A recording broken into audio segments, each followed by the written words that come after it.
Welcome to Let's Talk Justice. Today is Tuesday, April 4th. And of course, we just want to start out with our usual gratitude to those who keep tuning into our program, Let's Talk Justice.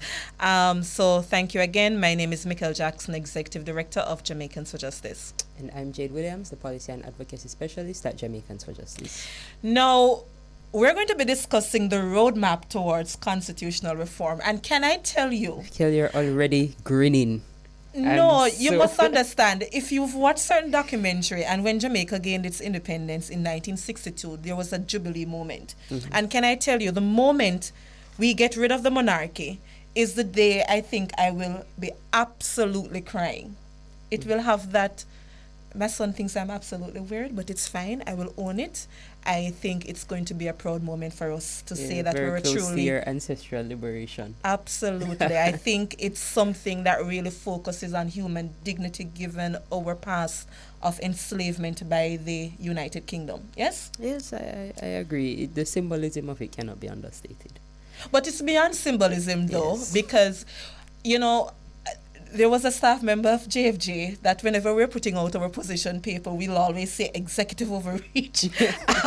Because one of the conversations to be had at some point today is really understanding the governance structure and the concept of separation of powers and the real independence that is needed when you look at our, the legislature, the executive, and the judiciary branch, and what that really all means when it comes to government accountability. So I'm looking forward to having this discussion today, Jade. We're looking forward. I hope I'm speaking for you when I say we are looking forward to having this discussion. Yes, for sure. Maybe not quite as enthusiastic as you, but definitely looking forward to it, yes. And we're going to be joined by Mr. Matondo Mkulu. He's a barrister and former office public defender, I recall. And we're also going to be joined by Dr. Nadine Spence, who is also a member of the recently formed Constitutional Reform Committee. We should have been joined by Gordon Robinson, someone I was hoping to really have that conversation with. And I tell you, if Mr. Robinson can make it out of court, I would really appreciate Mr. Robinson's views because I follow him on Twitter at Terrible Tout, I believe. So he's quite engaging. So I'm looking forward to that discussion in short order. But before we start the program, Jade, usually we start out with our human rights recap of the week. And we've had several issues. One of them, I hope you can indulge me with talking towards the end of the program. Because I think at the start of the program, when we have things to celebrate, we must celebrate it. Yes? Sure. So, for those who went to Champs, my son attends a particular school, I won't name it. But that young man, he got the freedom of going to Champs on Saturday. And he said, Mommy, I was rooting for Kingston College. And I said, your school should revoke your membership. Because I can't imagine how you went to Champs at a particular high school and you went here to cheer for KC. But certainly, congratulations, it's in order for Kingston College, who won for the 34th time the boys' championship. And Heidel, the young girls actually, who worked hard in securing for the first time the trophy for the girls' part of championship, and that is something that's commendable to Corey Bennett in particular as the coach. So Champs and all of our youngsters, it was something I was watching on Twitter. I'm not a sports fan, so I wasn't as enthused, but I really say when you look at the importance of sports and the opportunities that it gives our youngsters, scholarships and so on, and there is the view that sports brings us together. So I really want to congratulate our youngsters. But there's another story, Jade, and it focuses on how corporate sponsorship and us coming together when needed plays a critical role in society. So for those who don't remember, young Adriana Ling, she's a teenager who over 90% of her body was severely burnt in a fire. Yes. And 3 of her brothers succumbed to death, unfortunately. Young Adriana was provided with support to go overseas and do her surgery. She indicated that her wish was to go to Champs and meet some of her idols. And apparently Minister Grange, Olivia Babsy Grange, made that wish come true. And, we have to say thank you, Minister. But young Adriana, if you look at some of those videos, she was greeted by Shelley and Price, which we all know and love. She was also greeted by Asafa Powell, which we also know and love, as well as USAID Ambassador Ambassador Perry, and other dignitaries greeted her. I believe there was public recognition of young Adriana, and it was just a beautiful moment to witness, I believe. And she was all grins and smiles and all of that type of exciting feeling. And by the way, she was right at the track. Really feeling the energies of it all. So that is something I think it's really worth considering, because this is one of the things when there is time of crisis and tragedy for people, you've seen and witnessed where people come together to support. And I think that is something worth recognizing, because what it suggests is that as Jamaicans, we can do so much and be so much more if we really put our collective energies towards the betterment of the country. That's what I took away from those two elements that we highlighted earlier. All the negatives we'll talk at the end of the program. Okay, all right.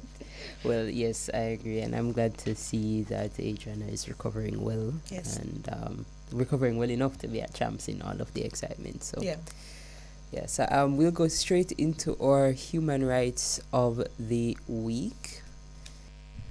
Right, so our Did You Know for this week is about how we are able to amend our constitution. One of your favorite subjects, Mikhail. But also in line with our discussion today. So for those who don't know, in our constitution, we would have two kinds of provisions that require special amendment, and those are specially entrenched provisions and entrenched provisions. So entrenched provisions are those that are amended with a 2/3 majority.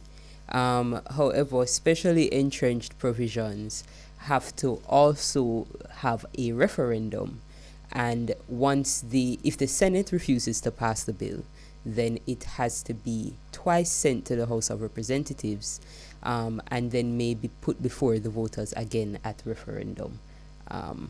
So that is some of the process in which the constitution can be changed. So when we hear, for example, Mikhail, we did an episode about the saving law clause that the government secured when they amended the charter in 2011. So I asked, what kind of provision was that, Mikhail? Specially entrenched or entrenched? The charter?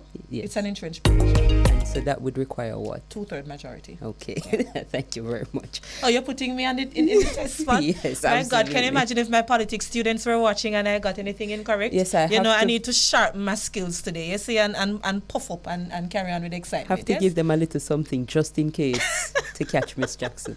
Okay, and we also have for this week our trivia question. So our question is to give one provision that is entrenched and one provision that is specially entrenched. So Mikhail gave you one that is entrenched, that is the Charter of Rights. So you can now give us another that is entrenched and one that is specially entrenched. And you can give us your answer on our social media pages at Jamaicans for Justice, JA for Justice, on Instagram. All right, so the topic that we're discussing is really the roadmap towards constitutional reform in the country. So for those who were watching the news and paying attention to what was happening, our former Attorney General, the Honorable Marlene Malahoo Forte, she was given the post of minister in the newly established ministry in January 2022 as the Minister of Legal and Constitutional Affairs. And that particular ministry was charged with the responsibility of reviewing our constitution that we have and ensuring that we create this roadmap in a participatory manner, very consultative. And in March of 2023, just last month, we heard the Most Honorable Prime Minister Andrew Michael Holness indicating that these are the committee members that will really provide oversight and directive in the process towards constitutional reform, with a particular focus being placed on removing the monarchy, the God bless the king language that we all need to get rid of quickly. Yes, so the committee is comprised of, Yes, the committee is comprised of quite a few members, including the minister herself and Ambassador Rocky Meade, who are co-chairs of the committee. It is also staffed by the Attorney General, Dr. Derrick McKoy, the Senate President, Tom Tavares Finson, Mr. Ransford Braham, the Opposition Senator, Donna Scott Motley, and Member of Parliament, Andrew Hilton. An international consultant also makes up some of the body, Mr. Professor Richard Albert, and a constitutional expert who we would have engaged on our show prior. So if you want to go back and look at those episodes, but we would have had Dr. Lloyd Barnett on our show in previous time. We also have Dr. David Henry, and from civil society we have Dr. Nadine Spence, Miss Lalitia Davis Mattis, and youth advisor Sir J. Boswell. Now, I think we have people who are qualified in my estimation, but one of the conversations that have emerged, when you listen to the names, we have 11 of 14 members who are attorneys. There are conversations that have also emerged about whether or not the minister should be a co-chair. And JFJ, we have also raised our concerns around the presence of Ambassador Rocky Meade. But there are other things being discussed. And I tell you, I follow Mr. Robinson, and one of the things he has raised personally on his Twitter account, and I hope he will be here with us to ventilate, what do we really call becoming a republic? Yes? Is it just getting rid of the monarchy, or is it looking at the structure of our governance? So what you've heard me criticize before, that our executive branch basically renders the legislator impotent in their ability to really carry out the function. So should we have that sort of separation of powers? There would have also been conversations about what institutions ought to be entrenched. Some of them have been long promised. The Electoral Commission of Jamaica, for example, is something that really needs constitutional protection. The Office of the Political Ombudsman, which the government, by way of its executive directive, got rid of without going to Parliament, which we find very problematic, as well as the Office of the Public Defender is an interim act. But JFJ, we have written several policy papers which indicate that the Office of the Public Defender should be strengthened to become the national human rights institution, which is basically a collegial approach, similar to what we have with the Integrity Commission, and that NHRI should be secured in the Constitution. And you've heard us publicly stating that the Integrity Commission, when you look at, for example, Minister Warmington's attempt to weaken that commission, you see the importance that we don't want simple majority to be able to just pass away and do away with legislative provisions, but really entrenchment is the way to go for key accountable institutions. So a mouthful was just said. Yes. But we're going to be breaking it down when we return after the break, and we're going to be joined by several noted individuals who can speak more on the matter. Welcome back to Let's Talk Justice. Just reminding those persons who are listening, thank you again so much, but you can call our studio line at 676-4996, and you can WhatsApp us your views at 239-7583. We're discussing the matter of constitutional reform in the country, really what that roadmap should look like, what the agenda should look like, and who are the best persons and institutions really to be guiding that process going forward. And we are joined by Mr. Matondo Makulu, who is a barrister, the equivalent to an attorney here. Is Mr. Gordon Robinson with us? And we're also joined by Dr. Nadine Spence. Dr. Spence is with us. And Dr. Spence is a gender development specialist, and she is also a representative of the civil society on the Constitutional Reform Committee. Welcome to you both for joining the program. Hi, good afternoon, everyone. Good afternoon, Ms. Spence. Good afternoon as well, Mr. Matondo. All right, Mr. Matondo, let me start with you because we actually we were together on another program, and you've heard some of the comments that we have, and you know there is respectful disagreement on some matters.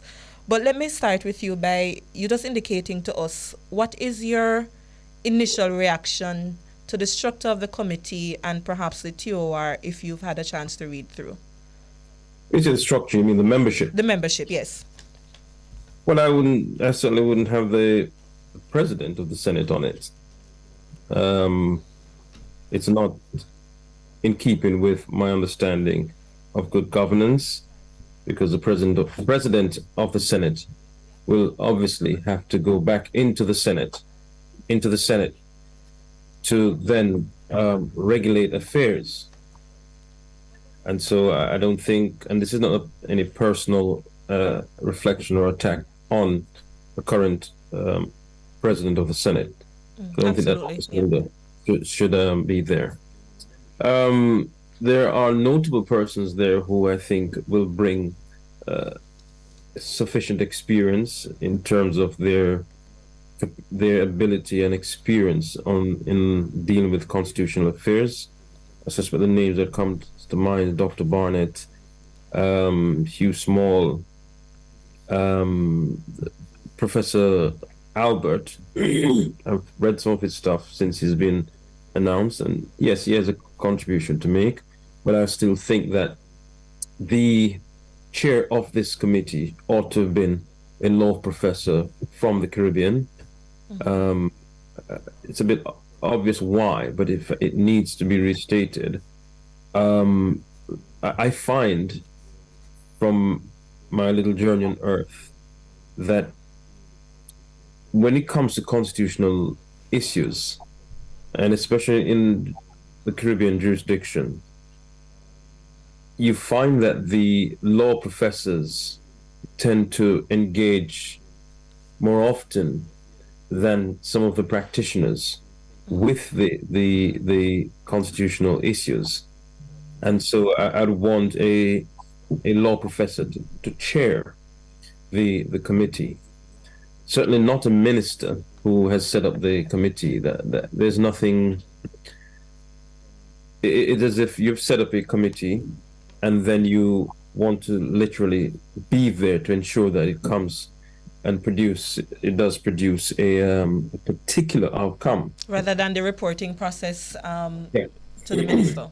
Yeah, I certainly take the view, which seems to be the popular view, that as many attributes that Mr. Rocky Meade has, I don't see him as the correct fit to chair this committee.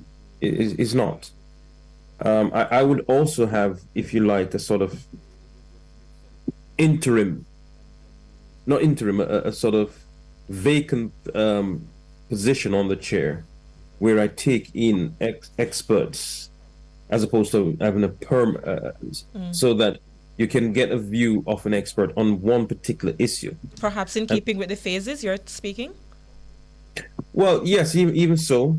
And up until I was told that and I'm an honest person, that Miss Dr. Spence was a gender specialist, I was one who never understood her presence on the panel, on the committee. But having regard to the fact that she's a gender specialist, yes, I can see the importance of having that perspective on as part of the committee, so that the issue of gender issues are not sidelined as we go about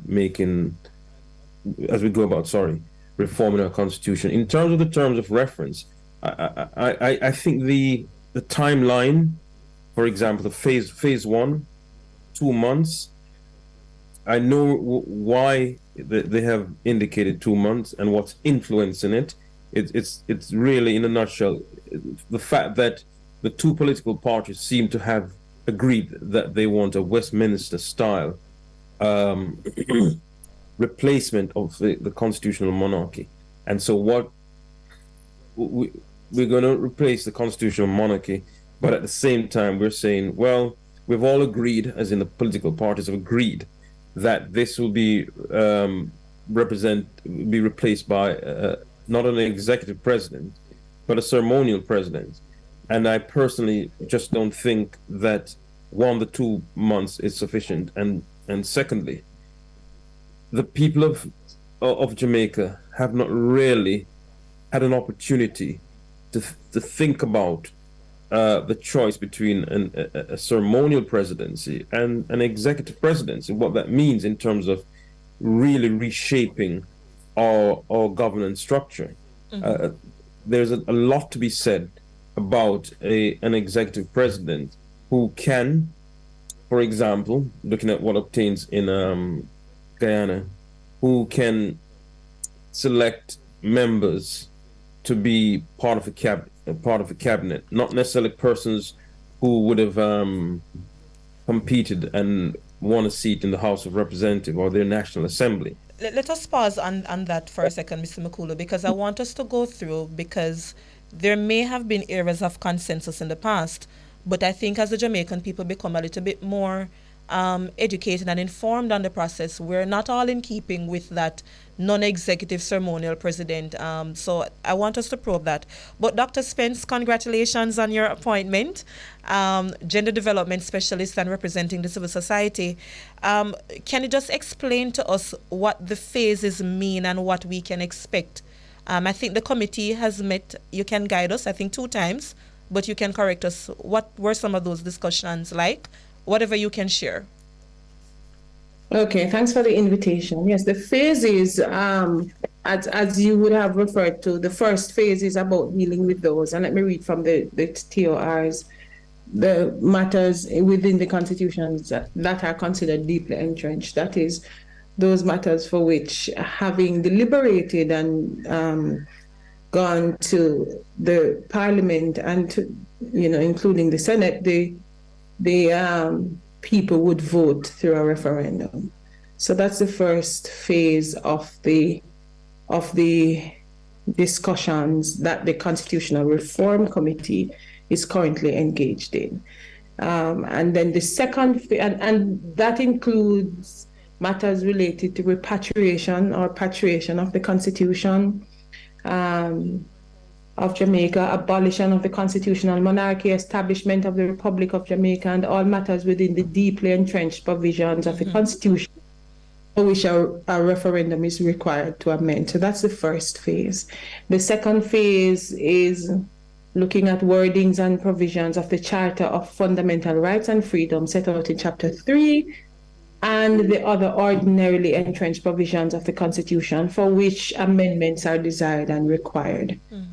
And the third phase is full assessment of the nation state's legal and constitutional infrastructure to facilitate putting together a new constitution of Jamaica.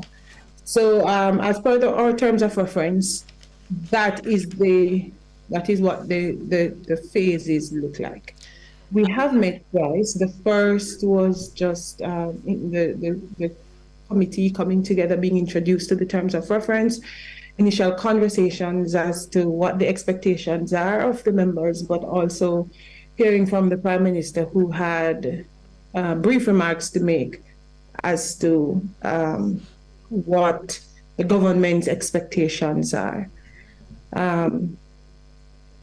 And we've also been talking about, because you would know that a lot of work has gone into discussing constitutional reform in Jamaica. It's not a process that is beginning now. No, and I want to plug, Nadine, to the listeners that you do have the 1995 report.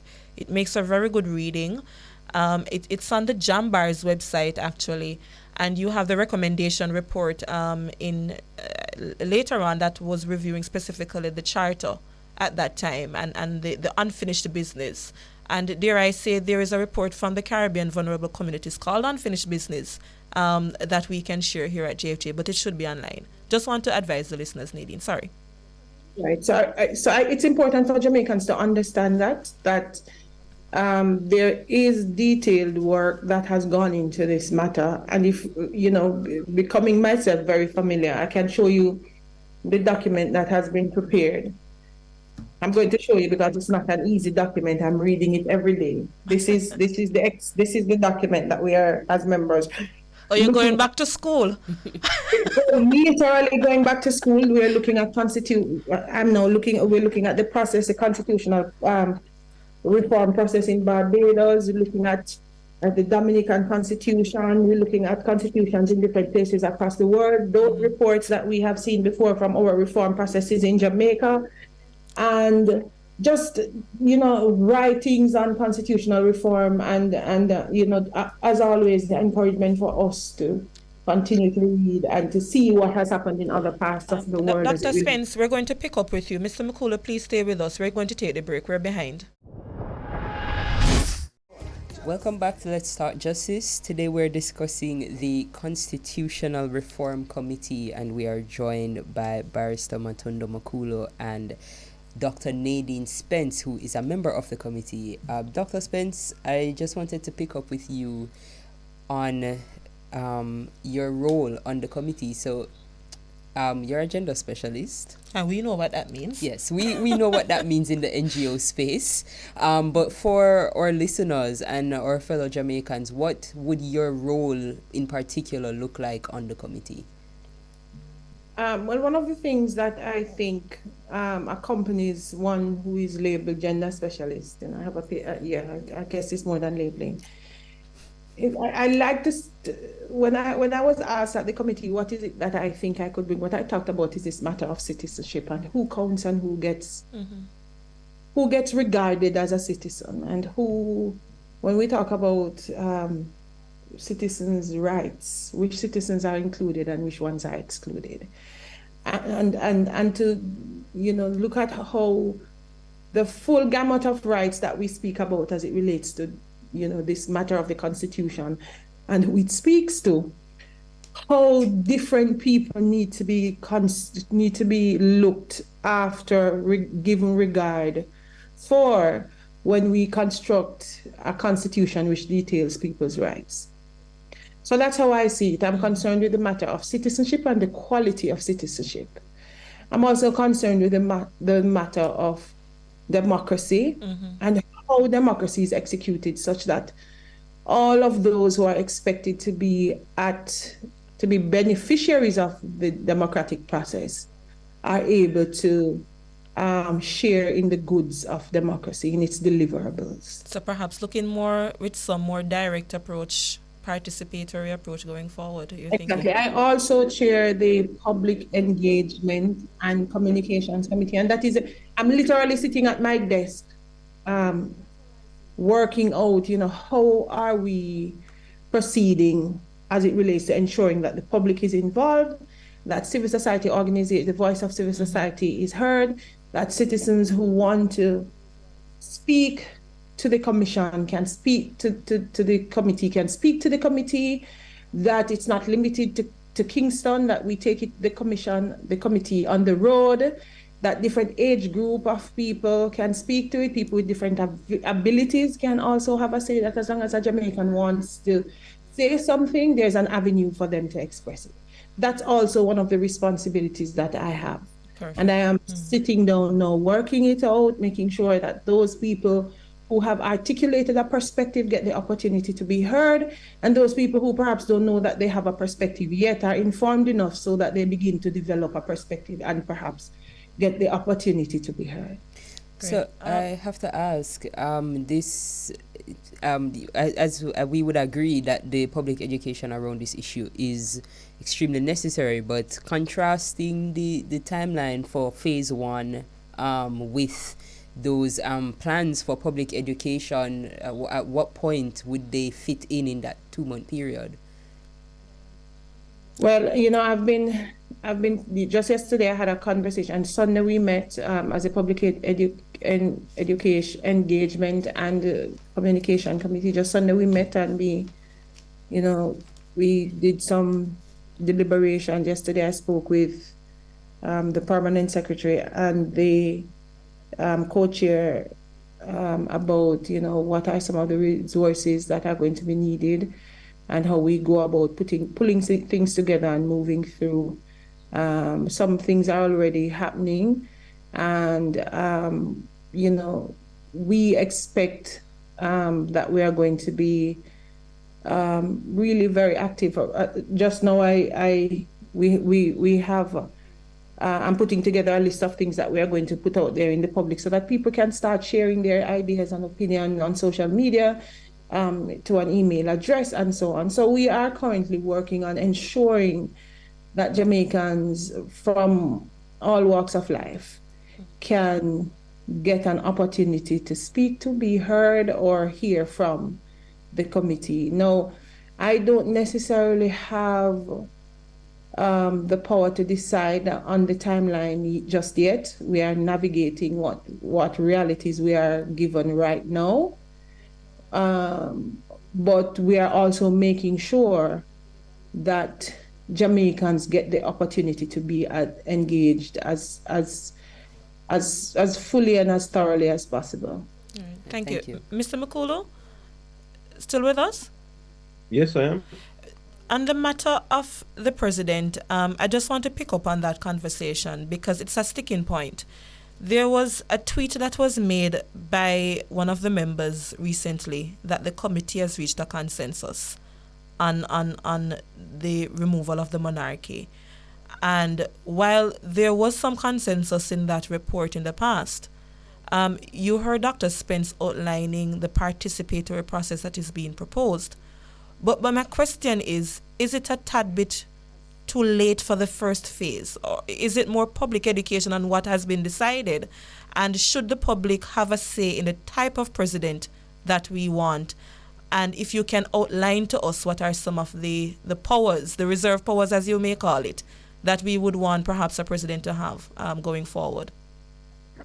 Well, I mean, and that's a problem with what has been outlined. There's this assumption that has been made by the minister that the position of the political parties somehow reflects the position that the country has, when no one has really asked anyone in the country if they want a executive presidency, and two, do you understand what an executive presidency means? We have to understand that everybody, most persons, I say everybody, understands what a ceremonial presidency, if you like, means, because we've always had effectively one, and what is being planned now is to replace one for the other. The educational or public awareness part of this committee should have taken place long time before an announcement has been made that it will take 2 months for us to get through that phase. That to me is literally putting the cart before the horse. Before you decide how long this will take, why not test and see where the country is and what information it has, and our understanding of the of what it means. For example, you talk about the reserve powers. Depending on which model you look at, one of the for the executive president, what was certainly discussed in 1995 was the idea, and this was the preferred option of the People's National Party at the time, when you read the records, was a president that had the power to select some persons to be members of the cabinet outside of the usual suspects, those who would have competed in an election. The political appointees, if you will. Yeah. And I personally think that is always a good option, because you have persons who do not wish to be associated with any political party, but they could certainly be a good member of cabinet. As well as the Senate. I think the president was proposed for at least 2 members of the Senate, moving on up to 36? Yeah. Yeah. And some will say, well, we already have an option to bring others who are, say, non-political, bring them through the Senate. But we acknowledge that presently our Constitution says, well, effectively, the Minister of Finance has to sit in the House of Representatives. And one of the things that you also get from having an executive president who can appoint, if you like, ministers outside of the political fray, is you start to strengthen the role that Parliament plays. Because not everyone now who sits on the government side will find this also needed, because I'm in cabinet. I must toe the political line, even if it doesn't mean the good. A recent example of that is when the current government took the mind-boggling decision to cancel or postpone, depending on what terminology you want to use, the local government election.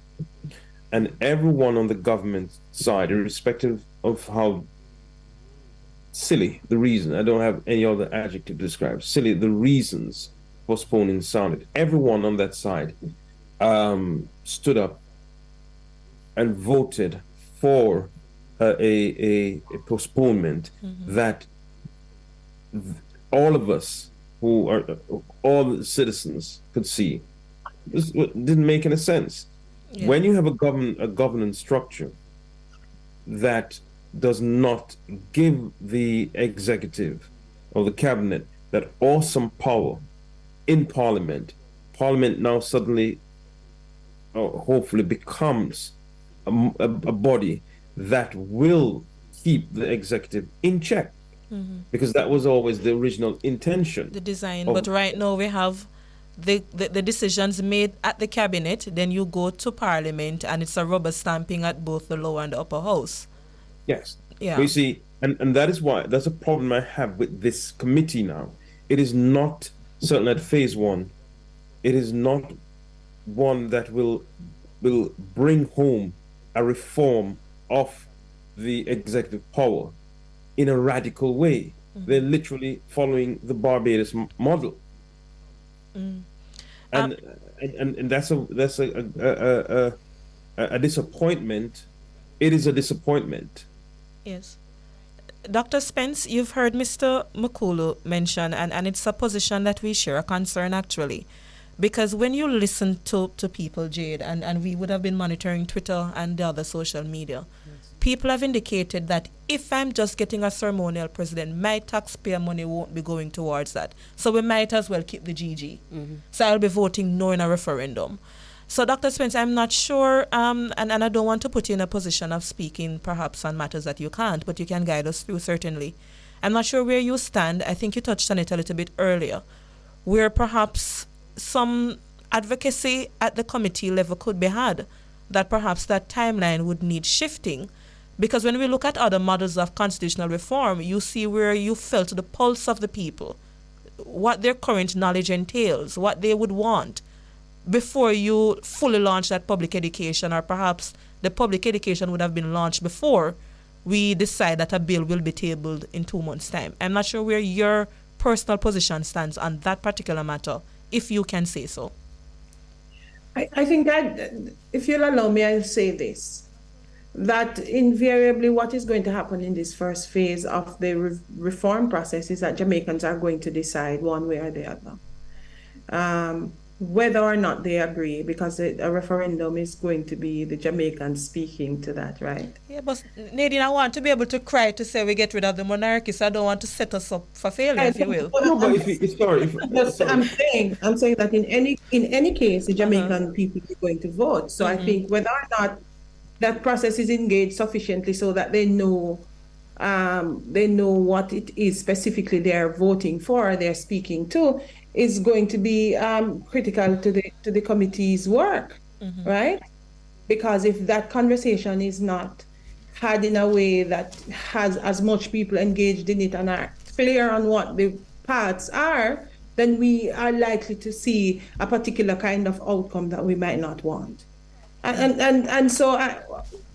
So my point is, whether we like it or not, the Jamaican people are going to speak, and whether or not we want to have a constitutional monarchy or we want to be a republic, is that this process of engaging people and talking to people about what the reform process is and listening to Jamaicans and ensuring that the perspectives of the people are represented in the deliberations is critical to that outcome. I don't think it's something that given the way this part of the deliberations are arranged and how they will be resolved, it's not a surprise you can spring on people, you know? So that's if you give persons a false choice, you're gonna have a result, I think, that you're gonna force people to vote. For example, say the majority votes, no, we're gonna keep the constitutional monarchy. Not because we want it or we're in love with it, but because the options that you're giving us are not real, we might as well keep what we have, because what you're presenting to us I wouldn't is wrong. say I wouldn't say false choice are not real. It is a false choice. Have different What you would say, perspectives. Dr. Spence? We have different perspectives on the kinds of presidents that could emerge out of it. Some people might agree with one, some people might not. I'm not here putting forward my personal perspective. Yeah. I'm not saying that we can't begin the conversation by saying if you believe in a ceremonial presence and your choice is false. I'm just saying those of us who are engaged in this process have a responsibility to articulate clearly to Jamaicans what the choices are, or else we might not necessarily see the result that we want. That's the thing I'm saying. People need to be. And I'm also saying choosing one. Mr. McCullough. Yes, go ahead, Nadine. We have different perspectives. People have different perspectives on it, and we can't begin the process by saying if you choose one side, then you're false and wrong. We have to be willing to listen and engage each other. No. So, on Mr. the matter at hand. Yes, yes. I wanted Nadine to finish her thought, Mr. McCullough, and then you jump in. I think we're up on a break. I don't know if the producer could allow me 1 more minute to finish off this convo, and then we go to the break. Nadine, yes, finish please. For me, the matter at hand is to, exactly what you said. Jamaicans need to know what are the options before us, and how do we get those perspectives to be so saturated within the population so that people can say, okay, I get what you mean. Mm-hmm. I get what this means. I get what comes with that. And okay, I agree. Right now, I don't think a large cross-section of Jamaican will understand. I think that's the challenge we're having, though, Yes. Nadine, which is what Mr. McCullough is pointing to, because we share those concerns, yeah. So I'm saying that if it is that we do not spend the time to get people to understand and to be as engaged as possible in that conversation, we might not see the results that we want. Okay. So it's the detriment of the committee to not engage Jamaicans in a conversation about what the choices they are going to make are. All right, perfectly said. Thank you. Mr. McCullough, last word, and then we close out. This is a well-intentioned review process, but one that will not yield as good a result as it could have achieved.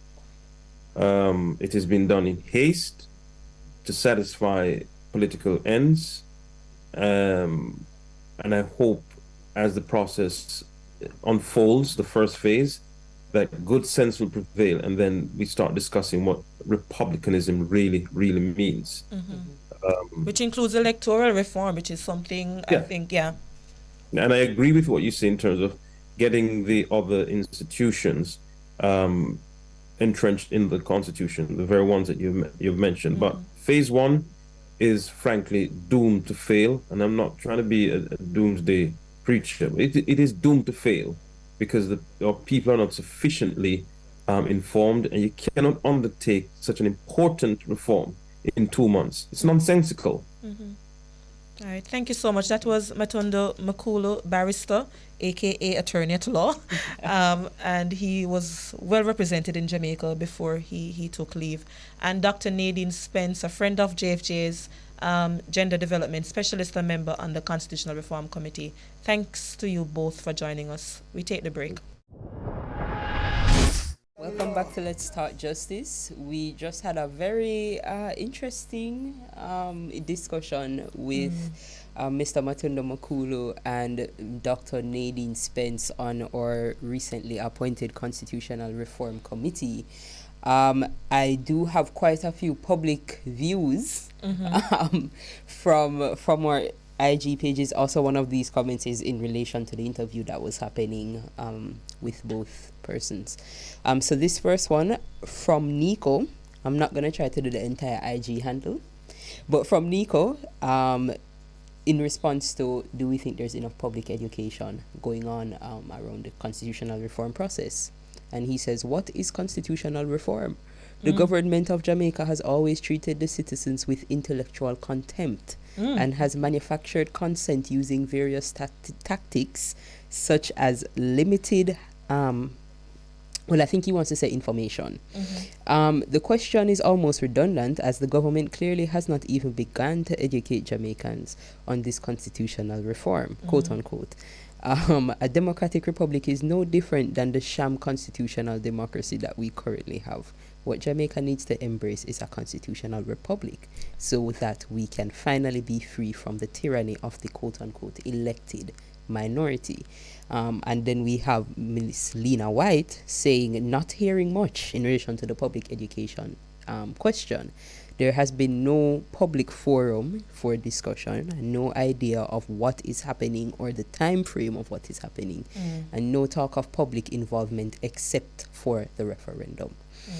And then we have a Miss Ann Perkins commenting on Mr. Mukulu's statement that we're being presented with a false choice, and saying that a false choice is really not having a choice.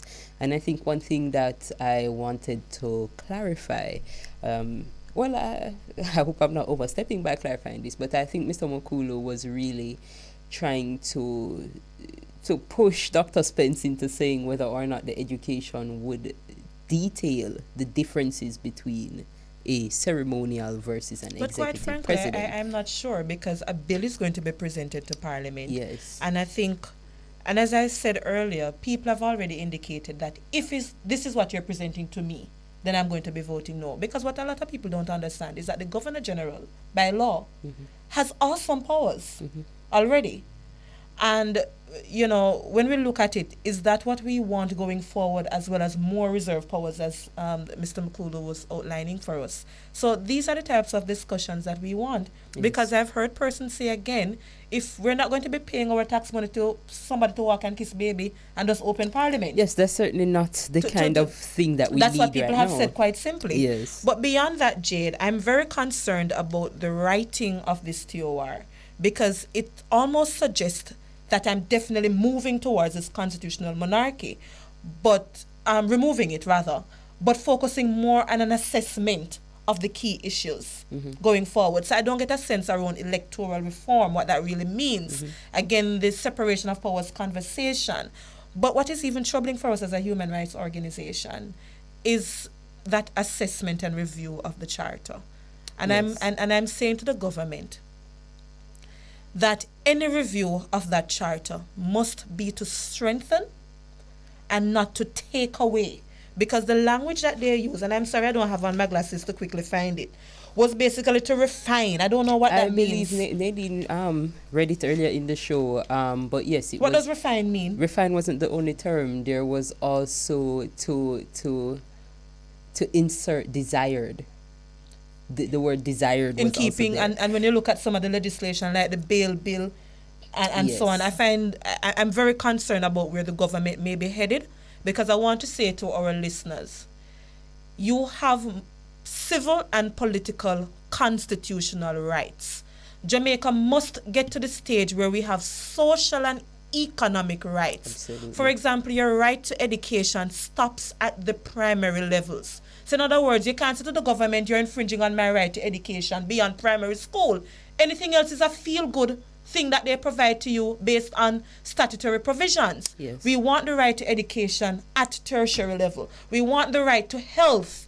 And I think our protected characteristics, our freedom from discrimination needs to be strengthened. Absolutely. So any review of the charter, let me say to the government of Jamaica, is not to take away any rights. It must be giving us more, so that Jamaica can really be developed. So the language that Dr. Chang used recently, that Mr. Valentine from Camperdown rejected quite well.